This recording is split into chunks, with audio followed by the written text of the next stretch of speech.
2014 calendar year to date has seen positive returns for investors, albeit somewhat lower than we've seen in recent years from most asset classes. So the global economy remains in a cyclical sweet spot, underpinned by monetary stimulus at unprecedented levels by a range of central banks, most notably the US, the Eurozone and Japan. This is despite the fact that there are a number of concerns in the minds of investment markets globally, ranging from geopolitical risk to when does the quantitative easing program end in the US and what does this mean for investment markets. Clearly uneven growth in Europe and some of those countries re-entering recessionary type conditions, and falling oil and commodity prices. So despite all these concerns, investment returns have been positive, and this is because of some of those factors, such as aggressive and ongoing stimulatory programs by major central banks. Global growth has actually been okay. In fact, in recent months, we've seen some upgrading to global growth expectations for the year to about 3.5%. So it's been okay, albeit not great. And the last thing, which we think is incredibly important, is that inflation has remained at very, very low levels and lower than most people have expected.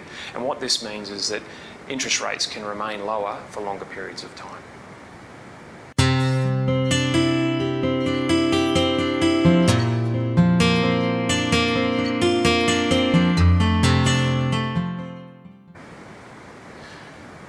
There's been quite a disparity in the returns of asset classes throughout 2014 to date. International shares have posted really strong returns, with international equities up 7% in local currency, adding to a depreciation of the Australian dollar of another 7% has meant that we've seen 14% returns in Australian dollar for international shares. Domestic shares have been relative underperformers over the same period, returning only 3.5%. This is off the back of a weakening domestic economy and falling commodity prices. Global and domestic bonds have performed extremely strongly, up 9.5% and 8% respectively. This is off the back of subdued concerns about inflation, meaning that interest rates are likely to remain lower for longer. And on the back of this, real estate investment trusts and unlisted assets or real assets, being property and infrastructure, have also delivered strong returns as they have strong income properties. The alternatives asset class, where there are a wide range of individual outcomes, have on average returned in the mid-single digit type range. So this is a cash plus type investment.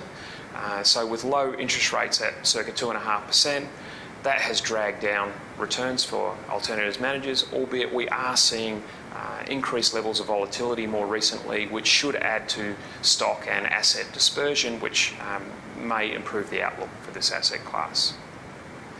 Importantly for our investors, 2014 has seen a number of our investment views validated.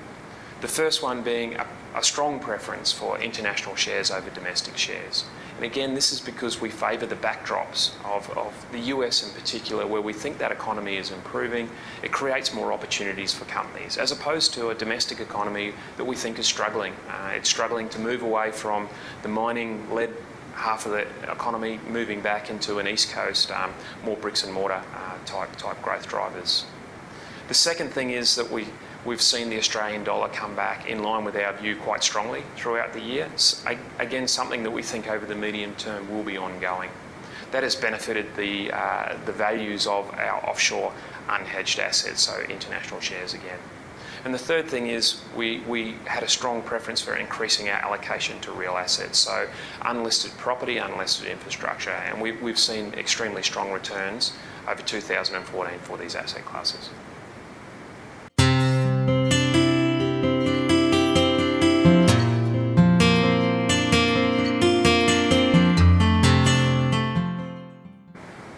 We think that many of the major investment themes of 2014 will persist into 2015. And that is that we are in a global growth environment where growth will remain subdued, and stimulatory programs by central banks will persist as well. Albeit there could be a couple of key changes, and that is that the US quantitative easing program is coming to an end. We expect that will result in an increase in interest rates in the US, and a further strengthening of the US dollar against other currencies. The other key thing that we expect into 2015 is a major stimulus program to be announced by the European Central Bank to assist in growth in European economies. So we're cautiously optimistic about the outlook for positive returns for investors. And we have some key views on what will deliver returns over the coming year, because we continue to think that there will be quite a dispersion between asset classes that do well and asset classes that do poorly. So ongoing, we have a clear, strong preference for international equities over domestic equities. That's primarily underpinned by strength in the US economy and exposure to US shares. Conversely, we see the domestic economy as actually slowing further, and we think that Australian shares will be relative underperformers in that environment. We continue to have a view that the Australian dollar remains overvalued. So it's moved a bit in a short period of time, but we think over the medium time it will continue to depreciate.